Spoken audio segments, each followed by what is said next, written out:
Hello friends, welcome to சில்லு கருப்பட்டி. நீங்கள் நம்ம சேனலை இப்போ தான் ஃபர்ஸ்ட் டைம் பார்க்குறீங்களா? அப்போ மறக்காமல் நம்ம சேனலை சப்ஸ்கிரைப் பண்ணிக்கோங்க ஃப்ரெண்ட்ஸ். அப்படியே பக்கத்தில் இருக்க பெல் ஐக்கானையும் கிளிக் பண்ணிக்கோங்க ஃப்ரெண்ட்ஸ். அப்போ தான் நம்ம போகிற வீடியோஸ் எல்லாம் உங்கள் மொபைலுக்கு நோட்டிஃபிகேஷனாக வரும். நீங்களும் நம்ம வீடியோவை மிஸ் பண்ணாமல் பார்க்கலாம்.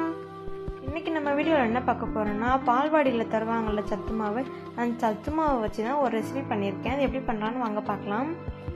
எப்போவுமே பால்வாடியில் கொடுக்குற சத்து மாவை சளிச்சிட்டு யூஸ் பண்ணுங்க. அது குருணையாக இருக்கும். நம்ம குழந்தைங்களுக்கு கொடுக்கறதுனால நம்ம சளிச்சிட்டே யூஸ் பண்ணலாம். அப்போ தான் எந்த ரெசிபி பண்ணாலும் நல்லா இருக்கும்.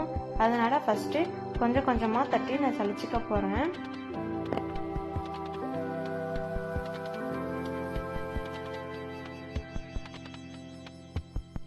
இந்த மாதிரி தாங்க வரும் லாஸ்ட்டில்.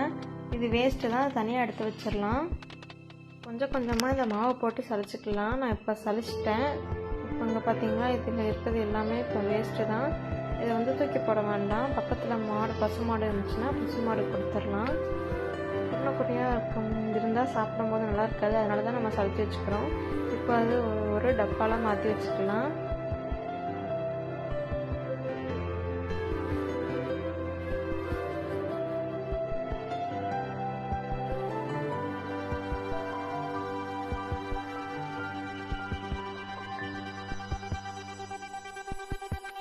இன்றைக்கி நான் சத்து மாவு புட்டு பண்ணுறதுக்கு இந்த கரண்டிக்கு 3 கரண்டி அளவுக்கு சத்து மாவு எடுத்திருக்கேன். டப்பாவை மூடி ஒரு ஓரமாக வச்சிடலாம்.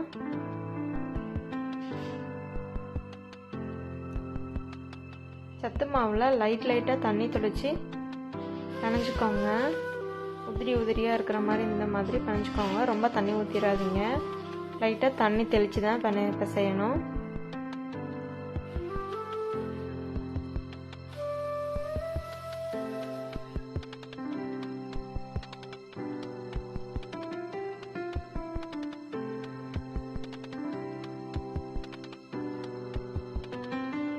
இந்த மாதிரி பிணைஞ்சி வச்சுக்கோங்க.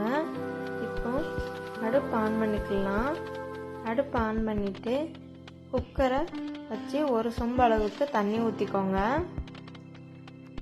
ஒரு சொம்பளவு தண்ணி ஊற்றிட்டு குக்கரை மூடி வச்சுக்கோங்க. விசில் போட வேண்டாம். விசில் போடாமல் மூடி வச்சுக்கோங்க.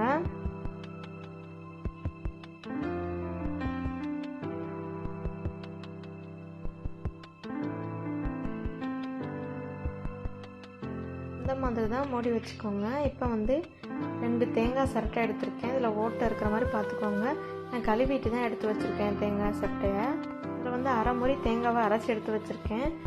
அதில் ஃபஸ்ட்டு சேர்த்துக்கலாம். அதுக்கப்புறம் மாவு சேர்த்துக்கலாம். அதுக்கப்புறம் தேங்காய், அதுக்கப்புறம் மாவு, அதுக்கப்புறமா தேங்காய் சேர்த்துக்கலாம். தேங்காய் சேர்த்துட்டு அந்த ஓட்டை இருக்குது பார்த்திங்களா, அந்த ஓட்டையை இருக்குல்ல, அந்த ஓட்டையில் நம்ம இந்த குக்கரில் இந்த இதில் மாட்டி விட்டுடலாம். இந்த தேங்காய் சரட்டைக்கு ஏற்ற மாதிரி மூடி போட்டு மூடி வச்சுருங்க. ஒரு 10 நிமிஷம் நல்லா வேகட்டும். அதுக்கப்புறம் நமக்கு ரெடி ஆயிரும். இந்த மாதிரி புகை வர ஆரம்பிக்கும். 2-3 நிமிஷத்துலேயே இந்த மாதிரி புகை வர ஆரம்பிச்சிடும். ஆனால் 10 நிமிஷம் அப்படியே வச்சுருங்க. அப்போ தான் நல்லா வெந்து கிடைக்கும். ஃபஸ்ட்டு இது நான் தட்டிட்டேன். நல்லா வெந்துருச்சு. இந்த மாதிரி ஊற்றி போட்டு வச்சுருக்கேன். இது ஜீனி இல்லாமல் அப்படியே கூட சாப்பிட்டுக்கலாம். தேங்காவோட கலந்து அந்த டேஸ்ட்டு ரொம்ப நல்லா இருக்குங்க. கண்டிப்பாக நீங்களும் இதே மாதிரி பண்ணுங்கள். நம்ம அடுத்த சரட்டையும் நம்ம வச்சிடலாம்.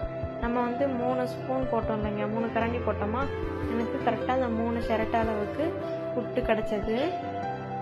அப்புறம் 2வது சரட்டையும் நல்லா வெந்துருச்சு. நான் இப்போ தட்டி காமிக்கிறேன். அந்த மாதிரி தான் இருக்குதுங்க. அந்த ஓட்டை லைட்டாக இருக்கும். அந்த குத்தி தானே நம்ம வைக்கிறோம், அதனால அந்த ஓட்டை லைட்டாக இருக்கும். இன்னொரு சட்டையும் நல்லா வெந்துட்டு நம்ம தட்டி வச்சுக்கலாம். இந்த மாதிரி கண்டிப்பாக நீங்களும் ட்ரை பண்ணுங்க. யாருமே பால்வாடியில் வாங்குகிற மாவு ரொம்ப யூஸ் பண்ண மாட்டேங்கிறாங்க. யூஸ் பண்ணுங்க, ரொம்ப சத்துங்க. குழந்தைங்களுக்கும் இதை மாதிரி செஞ்சு கொடுங்க, நல்லா விரும்பி சாப்பிடுவாங்க.